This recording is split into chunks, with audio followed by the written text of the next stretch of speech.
जय हिंद साथियों, सभी साथियों को मेरा नमस्कार। साथियों, अभी पिछले दिनों भारतीय क्रिकेट टीम वर्ल्ड कप के अंदर हारी। मीडिया के अंदर एक ज़बरदस्त बहस चली और अभी भी चल रही। आदरणीय मोदी जी को भी भाई पनौती बनाया गया और फिर पता नहीं क्या क्या बहस हुई। लेकिन मैं आपको बता दूं कि मेरे गृह जनपद शामली के अंदर पिछले 95 दिनों तक किसानों का एक ज़बरदस्त आंदोलन शामली शुगर मिल के ऊपर चला।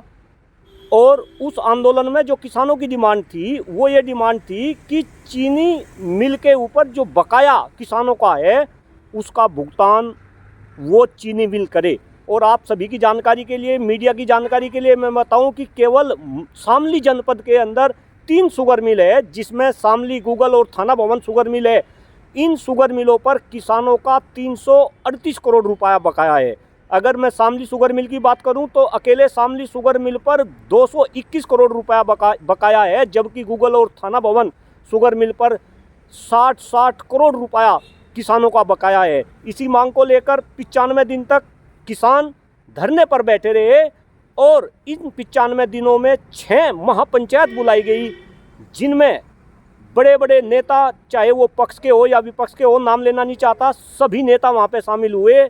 और बड़े बड़े किसान नेता, भले वह राकेश टिकैत हो, नरेश टिकैत हो, वो चढ़ूनी जी हो, वो BM सिंह हो, ये किसान नेता भी जो है उन महापंचायतों में शामिल हुए। हरियाणा से अभय चौटाला जैसे लोग आए।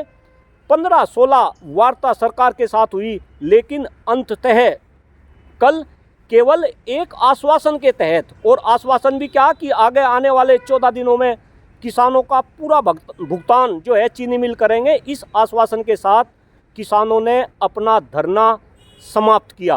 साथियों, मैं आशा करता हूं, मैं उम्मीद करता हूं कि जैसा आश्वासन दिया गया ऐसा ही होगा, लेकिन शायद जब हो जाएगा तब पता चलेगा। लेकिन किसानों की तो यहाँ पे एक ही मांग थी शुरू से कि जब तक एक एक पैसा वापस नहीं करेंगे, हमारा पैसा जो का भुगतान नहीं करेंगे, हम यहाँ धरने से नहीं उठेंगे। लेकिन मजबूरी है भाई, किसानों की भी अपनी मजबूरी है। गन्ने की अब कटाई करनी, जब गन्ने की कटाई हो जाएगी इसके बाद गेहूं फसल की बुआई होगी, तो कहीं ना कहीं मैं तो इसे किसानों की हार के रूप में देख रहा। और वो हार भी किसानों की मजबूरी के कारण किसानों की हार हुई, अदरवाइज किसान हारने वाला नहीं है। खैर, मैं तो यहाँ मीडिया बंधुओं के लिए ये बात कहना चाहता हूँ कि अगर एक तरफ 11 क्रिकेट टीम के प्लेयर आते हैं, उसके ऊपर आप पूरे हिंदुस्तान में चर्चा करते हैं, उसको एक राजनीतिक रूप देते हैं, तो क्या यहाँ पे जो कल किसानों की हार हुई शामली शुगर मिल के ऊपर, और मैं आपकी जानकारी के लिए बता दूं कि शामली शुगर मिल से ही केवल एक किसान नहीं, 100 किसान नहीं, 1000 किसान नहीं, 75,000 किसान शामली शुगर मिल से जो है जुड़े हुए हैं। यानी कि वो 75,000 किसानों की हार है और ये देश के हर किसानों की हार है। और जो ये मिल के ऊपर जो पैसा बकाया है, इसकी वजह से किसानों को आज कितनी दिक्कत है। मैं एक डाटा पढ़ रहा था, कम से कम 300 शादियां हैं बेटियों की जो शामली जिले के अंदर अटकी हुई है। किसान अपने बच्चों की फीस तक नहीं दे पा रहा, किसान बीमार है, वे अपना इलाज प्रॉपर नहीं करा पा रहे।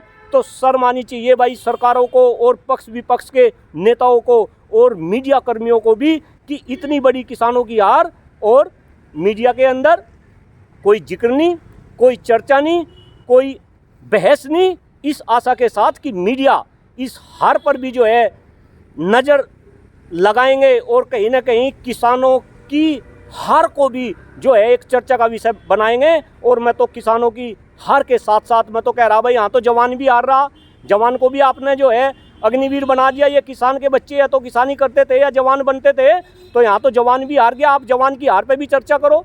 युवा को आज रोजगार नहीं, युवा इस देश का हार रहा, आप युवाओं की चर्चा करो। इस देश के कर्मचारी जो पुरानी पेंशन बहाली को लेकर संघर्ष कर रहे, 1 अक्टूबर को आपने दिल्ली के रामलीला मैदान में देखा होगा, आप उसके ऊपर भी चर्चा करो। इस निवेदन के साथ कि मीडिया केवल और केवल क्रिकेट टीम की हार के ऊपर चर्चा न करके आप किसान के ऊपर चर्चा करेंगे, आप जवान के ऊपर चर्चा करेंगे, आप युवा के ऊपर चर्चा करेंगे, आप इस देश के कर्मचारियों के ऊपर चर्चा करेंगे। आप सभी का बहुत बहुत आभार, बहुत बहुत धन्यवाद। जय हिंद, जय भारत, भारत माता की जय। Thank you.